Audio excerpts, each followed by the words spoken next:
জীৱনটো সমস্যাৰে ভৰি আছে। সমস্যা স্থায়ী নহয়, জীৱন সীমিত।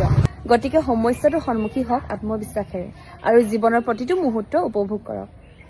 সম্পৰ্কবোৰ চৰাইৰ দৰে, জোৰকৈ ধৰিবা মৰি যাব, লাহেকৈ ধৰিবা উৰি যাব, আৰু মৰমত ধৰিবা সদায় কাষত থাকিব। না স্বাৰ্থ ডাঙৰ, না অৰ্থ ডাঙৰ, না সপোন ডাঙৰ, না আপোন ডাঙৰ। আচলতে বিপদৰ সময়ত যিয়ে কাষত থাকে তেওঁ সকলোতকৈ ডাঙৰ। অন্ধকাৰৰ পিছতেতো পোহৰ আহে। সময়বোৰ কঠিন হ'ব পাৰে, কিন্তু আপুনি শক্তিশালী হৈ থাকক। দৈনন্দিন জীৱনৰ সৰু সৰু ভোগবোৰৰ মূল্য বুজক, তাতে জীৱনৰ সৌন্দৰ্য লুকাই থাকে। সপোন সেইটো নহয় যিটো টোপনি দেখা হয়, সপোন হৈছে সেইটো যি সপোনৰ পূৰণৰ বাবে টোপনি নাহে।